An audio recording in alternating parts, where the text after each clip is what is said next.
ভাবুন তো, একটি অন্ধকার রাত, চারপাশে শুধু উত্তাল সমুদ্র আর একটি আধুনিক বিশাল যাত্রীবাহী জাহাজ, যার ভিতরে আপনি সহ ৯০১ জন মানুষ। আপনাকে নিয়ে জাহাজটি সাগরের অতলে তলিয়ে যাচ্ছে। তখন আপনার সাথে কি হবে বা কি হতে পারে? ঠিক এমনই একটা ঘটনা ঘটেছিল এস্টোনিয়ার সাথে, যেটা মাত্র ৩০ মিনিটের মধ্যে ৯০০-এর বেশি যাত্রী নিয়ে চিরতরে হারিয়ে যায় সাগরের অতলে। আজ আমরা কথা বলবো এমন একটি জাহাজের গল্প নিয়ে, যার রহস্য আজও পুরোপুরি প্রকাশ হয়নি।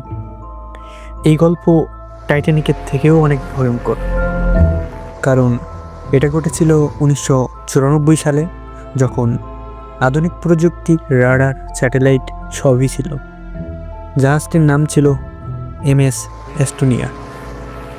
এমএস এস্টোনিয়া ছিল একটি আধুনিক রোল অন রোল অফ ফেরি, মানে গাড়ি, ট্র্যাক, যাত্রী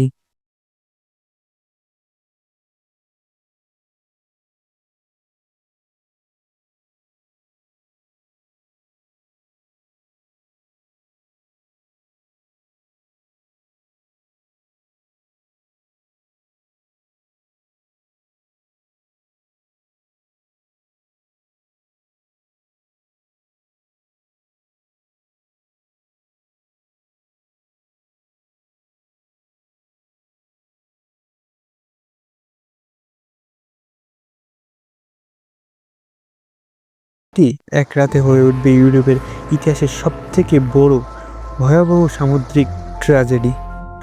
২৭ সেপ্টেম্বর ১৯৯৪ রাত ৭টা এমএস এস্টোনিয়া যাত্রা শুরু করে এস্তোরিয়ার তাল্লিন বন্দর থেকে।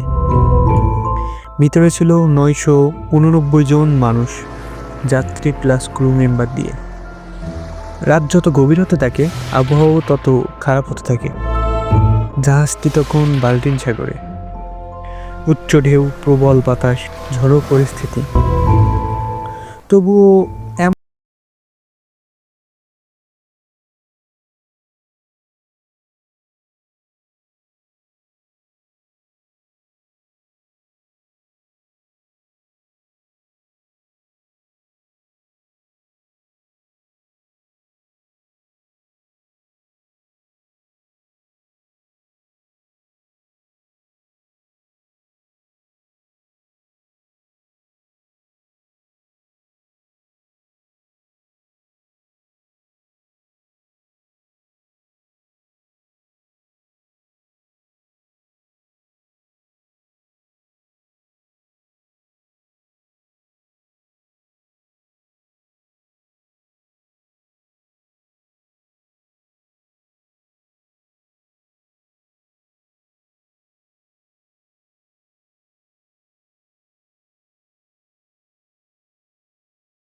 জল ডুবতে শুরু করে এবং ভারসাম্য নষ্ট হয়ে জাহাজটি উল্টে যায়। কিন্তু এখানেই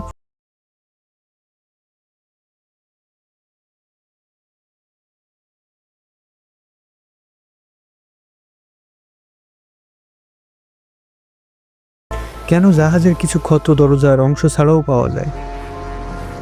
সবচেয়ে বড় প্রশ্ন, কেন দুর্ঘটনার পর ডাইভিং নিষিদ্ধ করা হলো? কেন জাহাজটাকে যুদ্ধ কবর ঘোষণা করা হলো? পুরো জায়গা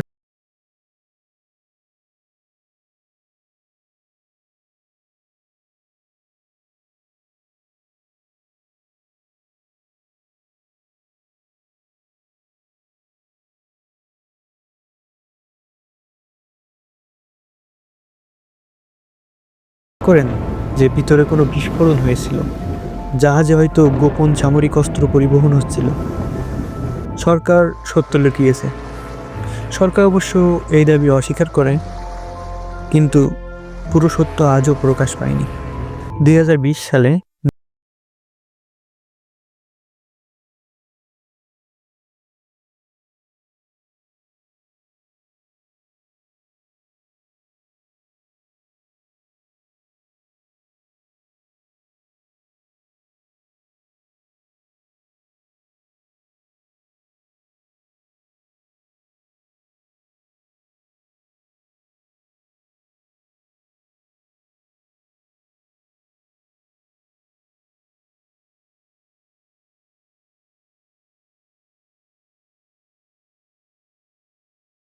কি লুকানো কোনো সত্য?